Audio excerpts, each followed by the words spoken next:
FAFO. A male that this this shade went into an establishment that is this, right? And got a lesson learned. Look it up. CJ Lounge in Mississippi. He was using the N word and things of that nature, and he FAFO'd. Yes, he did. So, yes, he FAFO'd. And they took care of that situation. The irony there, the irony that this happened to someone like that in Mississippi. Don't mess with people. Leave people alone. Don't, hey, you should have done that. But hey. I have absolutely advised y'all that 2025 is the year of around and find out. So a man went into a bar in Holly Springs, Mississippi, using the N word, and the patrons of that bar stomped him, kicked him, all after they did politely ask him to leave because the energy came in on was very aggressive and very inappropriate.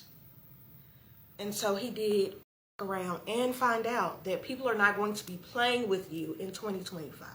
So a white man walked into a bar and said the N-word. I know it sounds like the beginning of a bad joke, but no, this really happened.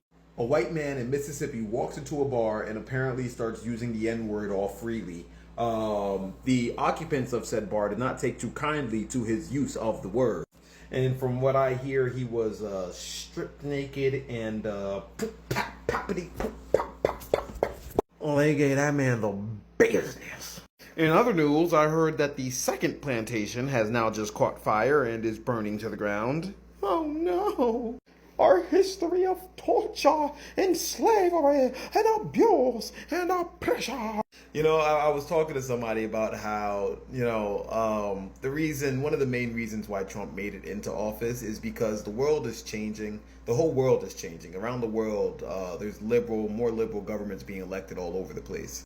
And orange face getting elected is essentially the hateful white supremacist, old school bigot types last reach at trying to keep things the same before they become irrelevant. I mean, they're already irrelevant, but like they're reaching for power. They're lashing out. They're acting up because they know that their time is up. All right, you guys. Good evening. So there was an incident in Mississippi, Holly Springs, Mississippi, where there was a man, a white guy, who went over to this mostly black club,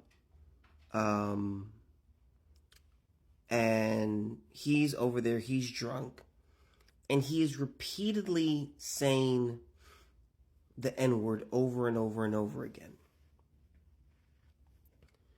This man ends up getting stripped, robbed, and beaten, and really humiliated for his actions. Let me say this, because there's some nuance here. Number one, I've been called the N-word before on multiple occasions. That's not a trigger for me, okay? That just doesn't bother me. I've been through much harder things in life to where that's not going to really affect me. Point number one. Point number two. I don't drink, but I can tell you this. Alcohol is a truth serum. I've seen it with my own eyes. What is in you will come out of you when you are under the influence of alcohol. That's the way it is, okay? Your inhibitions go down and you just become more, it's called liquid courage for a reason. You're just more willing to say things that you probably wouldn't say if you were sober. Point number three, and probably my biggest takeaway, is I'm not really sure what this guy thought would happen. Think about this. He's drunk. He's a white dude, and he decides, I'm gonna walk over to this club that's predominantly black, and I'm going to repeatedly keep saying a racial slur for black people over and over. There's more of them than there are of me. Now, we know that there was only one of him. We don't know how many of the others there were, but he was easily overpowered.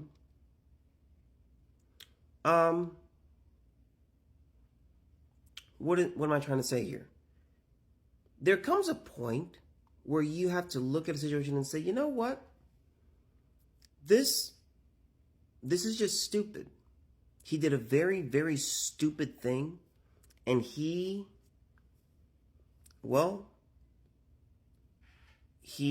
probably he probably learned his lesson to the point where he's never going to say that word ever again out loud. You don't be running around spitting on people. What the fuck is wrong with him? Down my way, you spit on somebody, you better be ready for the consequences and repercussions. They're going to be worse than a belt.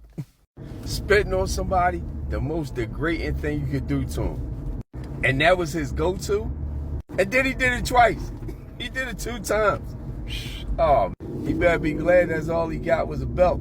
That could have turned out way worse in real life. Update on the white guy that went to the bar and was screaming the N-word and got beat up and stripped naked. So, bam.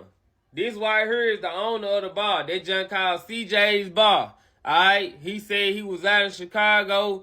He had to come down all the way from Chicago to see what happened, So, he did release the footage. He released the footage, black people.